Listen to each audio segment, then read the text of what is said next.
La masacre en Rwanda contra los Tutsis, que ocurrió en 1994, fue un evento trágico y complejo que tuvo profundas raíces históricas, políticas y sociales.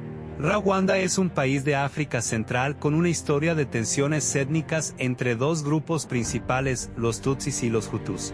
A lo largo de la historia colonial y postcolonial, los colonizadores belgas fomentaron divisiones étnicas y favorecieron a los Tutsis, exacerbando las tensiones. Las tensiones entre Hutus y Tutsis aumentaron con el tiempo, agravadas por la competencia por el poder político y los recursos económicos. El genocidio se originó en gran parte en la percepción de los Hutus de que los Tutsis eran una amenaza para su poder y estabilidad. El 6 de abril de 1994. El avión que transportaba al presidente Hutu de Rwanda, Juvenal, fue derribado, desencadenando una ola de violencia. Esto fue seguido por un genocidio meticulosamente planeado por extremistas Hutus que buscaban eliminar a la población Tutsi a Hutus moderados que se oponían al régimen. La respuesta de la comunidad internacional fue en gran medida inadecuada y lenta. A pesar de las señales de alerta tempranas y las solicitudes de ayuda, la ONU y los países occidentales no tomaron medidas efectivas para detener la masacre. Las fuerzas de mantenimiento de la paz de la ONU fueron incapaces de contener la violencia. El genocidio en Rwanda plantea una serie de temas importantes, incluida la responsabilidad de proteger el papel de los medios de comunicación en la incitación a la violencia étnica, y las consecuencias de la inacción internacional en la prevención de atrocidades masivas. La masacre también destacó la importancia de abordar las divisiones étnicas y promover la reconciliación y la justicia después de conflictos devastadores. Los motivos detrás de la masacre en Rwanda contra los Tutsis se entrelazan con una larga historia de tensiones étnicas, políticas y socioeconómicas en el país. Aquí hay una expansión sobre los motivos principales desde la época colonial. Los Tutsis habían sido favorecidos por los colonizadores belgas y ocupaban posiciones de poder político y económico en Rwanda. Esto creó resentimiento entre los Hutus, quienes constituían la mayoría de la población, pero estaban marginados en términos de acceso al poder y recursos.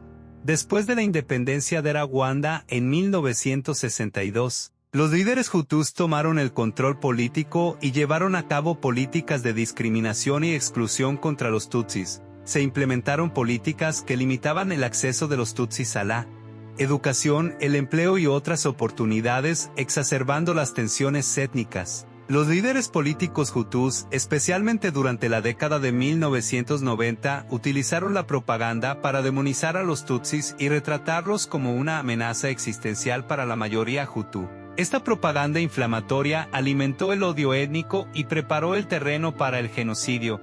En la década de 1990, Rwanda enfrentaba una serie de desafíos políticos y económicos, incluida la caída de los precios de los productos básicos, el aumento de la pobreza y la corrupción, y la creciente desconfianza en el gobierno. Esta inestabilidad exacerbó las tensiones étnicas existentes y proporcionó un contexto propicio para el estallido de la violencia.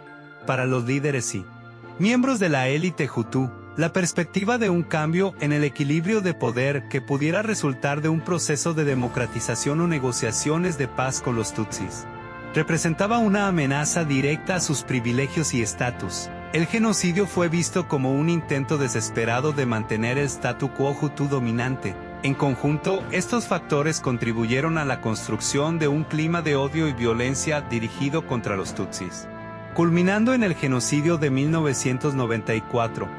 La masacre en Rwanda destaca la peligrosidad de la manipulación política y la intolerancia étnica, así como la necesidad de abordar las causas subyacentes del conflicto para prevenir futuras atrocidades. El desarrollo de la masacre en Rwanda contra los Tutsis fue un proceso escalofriante y meticulosamente planificado que involucró la movilización de extremistas Hutus, la participación de milicias paramilitares y una brutal campaña de violencia étnica. Aquí hay una expansión sobre el desarrollo de este trágico evento. El 6 de abril de 1994, el avión que transportaba al presidente Hutu de Rwanda, Juvenal Habyarimana, fue derribado mientras regresaba de negociaciones de paz en Tanzania. la muerte del presidente desencadenó una crisis política inmediata y sirvió como catalizador para el genocidio que se avecinaba.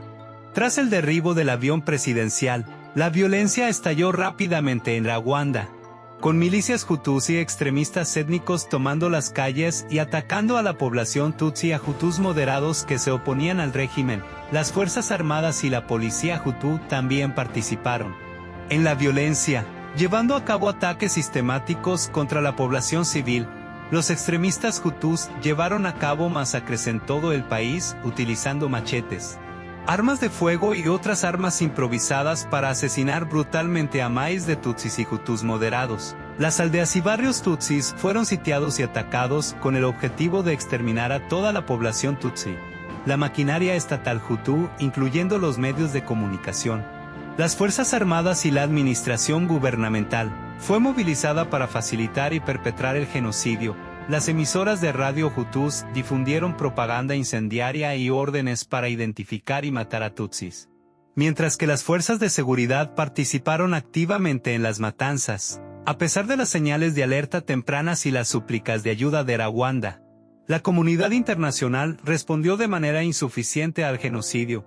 Las fuerzas de mantenimiento de la paz de la ONU, que estaban presentes en el país en ese momento, no recibieron el mandato ni los recursos necesarios para detener la violencia, lo que resultó en una pérdida masiva de vidas. En resumen, el desarrollo de la masacre en Rwanda fue un proceso planificado y bruto que involucró la participación activa de las instituciones estatales hutus y milicias extremistas, con consecuencias devastadoras para la población tutsi y para hutus moderados. Esta tragedia destaca la importancia de la prevención de conflictos, así como de una respuesta internacional rápida y eficaz ante la violencia masiva.